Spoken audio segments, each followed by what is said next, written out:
Hi there. Thank you so much for checking out this episode. 2024 has been an amazing year for Portals Podcast. Now, 2024 has come and gone, and 2025 promises to be just as interesting. I've decided to go back and take a look at a few of my favorite moments from the past year and share them again one more time before we kick off a brand new season of Portals Podcast. I hope you enjoy them. This has been an exciting process. I've learned so much, and now I'm really excited to put everything I've learned into practice in 2025. Now, I have a quick favor to ask of you. Would you please take a second and click that like and subscribe button? It really does a lot of good to help this channel. So even though it seems like a very small effort on your part, it really does a lot of good for us. Thank you so much, and let's get inspired.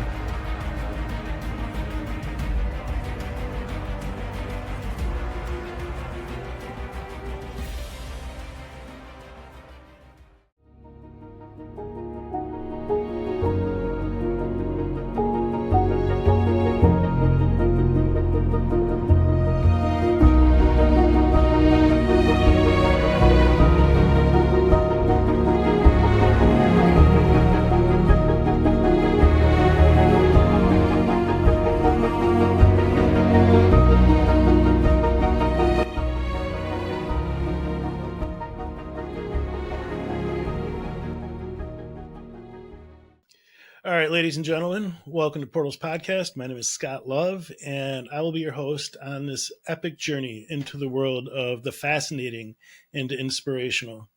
Today, we have a special guest with us, calling all the way from Asheville, North Carolina, Rhiannon Burke, who is doing a lot of amazing work on the ground level there in Asheville. Rhiannon has been there helping literally pull the city up from the mud. And so we're going to ask her a few questions. And but let's start with how are you, Rhiannon? Well, I'm doing well, all things considered, and I'm noticing just myself feeling really touched by what you described, and a recognition that I'm certainly not doing this alone. And I think that's a testament to the beauty of these communities and the capacity of humans in general. So, yeah, I'm honored to be here. Thank you for having me. Well, thank you. I'm honored that you're here.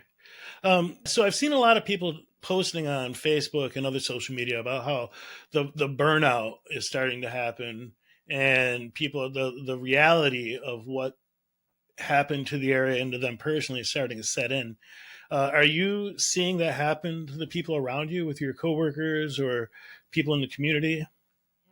Yeah, I think that we're all experiencing this in different ways. And there's certainly this recognition of my own experience now that kind of that peak intensity and just go, go, go has subsided some. There's this level of like recognition of like how tired I really feel. I also myself personally returned to work a couple weeks ago. And so it's interesting to hold both this foot in one world of like, oh, we're working for an organization. We do what we do. And then also my hometown and surrounding areas has just survived a natural disaster. There's a sense of like, okay, my loved ones are safe. I am safe. And like, where do we go from here? And I think it's a lot of like, just what is right in front of us. I can't imagine. And the thing about it is that it's day in and day out and day in and day out. And you're trying to hold some type of support system for the people around you, while including, the people that live in the area. I mean, really, the whole work is to clean up and save people. And I don't know, maybe I'm in my imagination. It just seems like you're talking about you feel moved. I feel moved when I think about all the things that people are experiencing there. So are you taking time to have moments of self-care? Are you taking sure that you're drinking enough water? Like, how do you remind yourself to do this in the midst of all this? Yeah. I think in a lot of ways we kind of help to remind one another, encourage one another, and grateful to have access to where we have been operating out of this warehouse. Someone who's willing to cook and serve us delicious food, and that's available. Certainly, it's my body demands it at times, and it's more of an an afterthought. And so trying to get better of like, oh yes, stay hydrated, do those things, really like fill my own cup to continue to pour from. Right. Yeah, I've experienced that where I don't. It's learning to do that was trial and error, and there was a lot of, because if we don't, then we ourselves get burned out.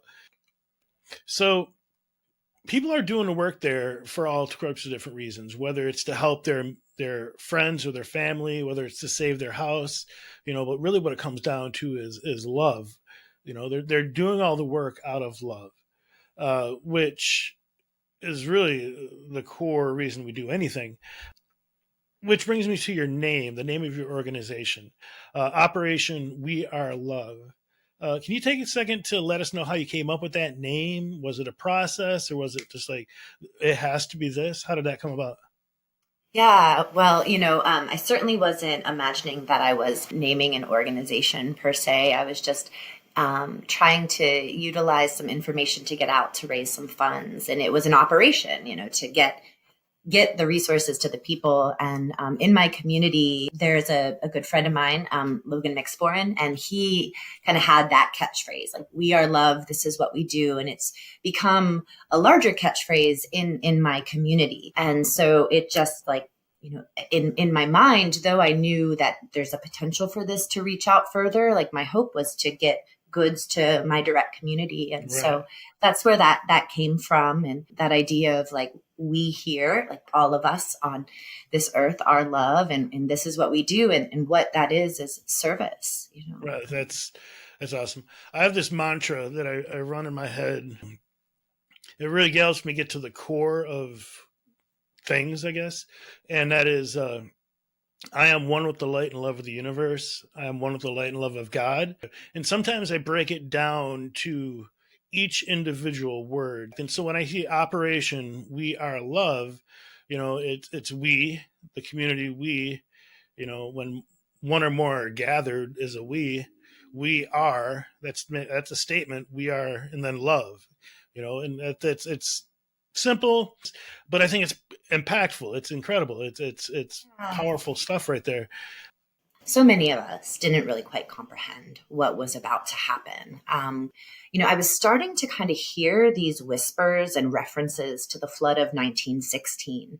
I can't say that I'm the most dialed in always with the news or the forecasts, Right. but, there was this like whisper of like, this could be really major. And I think for the most of us, we're just like, oh, okay, we're going to hunker down. We're going to do the thing. There may be some roads that aren't passable. The parks won't be able to be accessed. We may lose some electricity. And so, I guess it was come Thursday, Friday. I had flown out on a Wednesday. I think it was Friday morning, starting to see some pictures of like what had happened just from the rains on Thursday night and how much flooding was occurring. And I certainly was starting to get concerned. And as I was, engaged with communication with my loved ones in Asheville, that's when I started losing contact with people. 8 hours, 12 hours. It's been a full 24 hours. And I started to get really concerned. I had thoughts of like, should I be planning to fly back in? How am I going to get home? What's going to be there? Is it even possible to do so? I started talking with some of my academic advisors around like how to make sense of it. I know we're now kind of getting started, and like this now feeds into how did this Operation We Are Love begin? And so like, I want to just be mindful of answering the question you asked, but Go right into it. Take it where it goes naturally. Yeah. I had already, in this state of uncertainty, I began calling family and friends that were not in the area, really kind of spinning out a bit about how intense this was. And I don't think many people, even in Asheville, were really quite aware at that time. I was starting to see little snippets, like the French Broad completely covered to the roof, of these buildings. And as I was engaging with family members, I don't think there was quite this recognition. And even in the national news, I saw, some statements about, well, it looks bad, but we don't have all the information. And it was just like, wow, this is clearly catastrophic. I was uncertain, like, what should I do? Should I fly home? Will I be able to get there? And I had already had a flight booked to Charlotte on Sunday night. And so I foregoed my flight into Asheville, or that was my plan. And as I was talking with this friend, it was like, well, I'll pick you up from Charlotte. I'll drive you to Asheville, which is a couple hours away, and we'll see if we can get you in there. We'll see if we can get you to your loved ones and see if your home is okay. And he was like, it'd be really great. Maybe they're probably going to need some resources. And I was like, yeah, let's rent a U-Haul truck. Right. And that then sparked this, I moved internally from this place of oh no, what is going to happen? And what's going to happen to my life, my loved one's life, the area that I live in, to what can I do? And I made a post. On social media saying what my plan was. I did my best to kind of blast it out there. And the response was astronomical. I felt like I kind of struck this match, and communities both near and far were like, here, put this wood on it. Let's pour some gasoline. And it's resulted into this massive bonfire